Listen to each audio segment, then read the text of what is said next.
Hi, my name is Ray with Austin Air Company. Today we're going to be talking about filtration. Probably the most common filter on the market today is the clear, cheap see-through blue kind. It's got an arrow on there for direction. Basically that arrow is just basically telling you which direction is the most favorable direction to install it.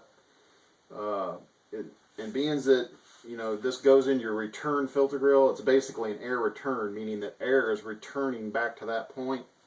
And so you always want to have that arrow pointing into the filter grill that you're putting it into. Probably a couple advantages of this filter is because it's see-through, your system pressures will stay much less than if you use a more restrictive filter. Obviously the downside is that because it is see-through, dust particles are smaller than that, and over time they can get through and clog up your system drain lines, clog up your coil, and so it'll basically cause you more repair issues as time goes on. And it's a gradual thing, and this is more pronounced that, like, if you have pets or if you smoke, so on and so forth, the more dust particles in the air obviously would lead to a more pronounced effect. So that's one of the cheap kind. There's another kind that's basically just a white see-through. This one's kind of dirty. It's a little bit more, there's a little bit more mesh type filter to it, but it's very similar to the blue kind. There is arrows on it pointing direction, showing you which direction to put it into the grill. And it's another 30-day filter. Then there's yet one more, green in color. The biggest thing is that it kind of gives you direction as to which way to put it in, because there's an indentation all the way around. It does have the filter on there, the arrow on there pointing direction as well, how you need to install it. Then we come to the very common pleated filter. Now, one thing to realize with the pleated filter is that there's very many different kinds of pleated.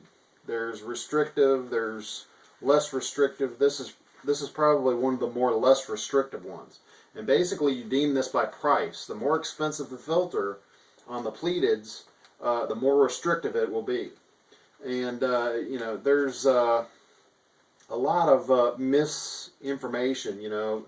These filter companies are basically nationwide companies. If it's a 1-inch filter, you really only want to run it for 30 days. You want to be sure and check it every 30 days. Down here in Houston, we run the equipment an awful lot. So you want to be sure to check and change that filter every 30 days. If it's dirty, just change it.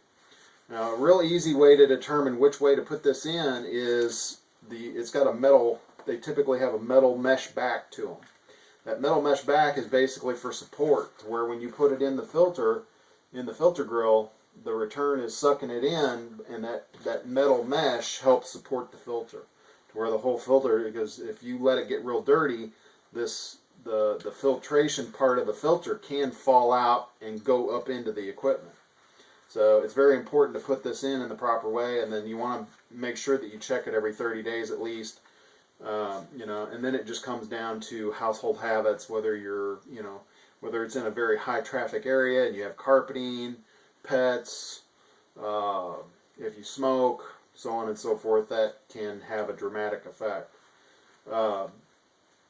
Another thing to go over is system pressure.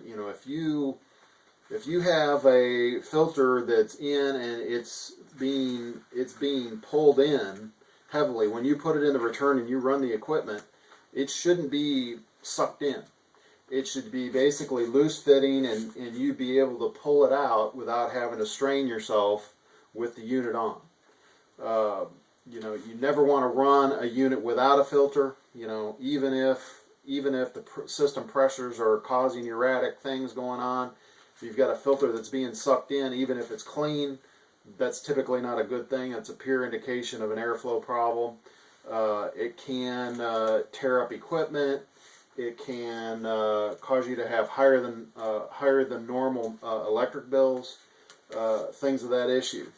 So you this is really just something for you to check out, and that's really a simple way for you to determine if you have any airflow issues.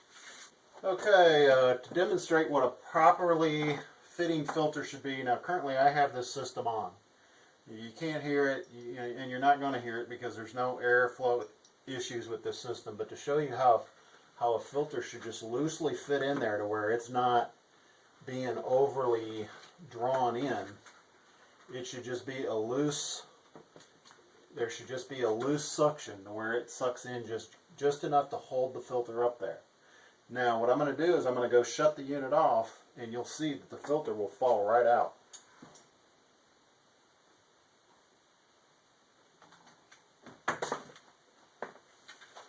So you can clearly see there's no tricks. I'm not trying to trick anybody. I mean, this is a very optimally fine-tuned system. That's how your system should be.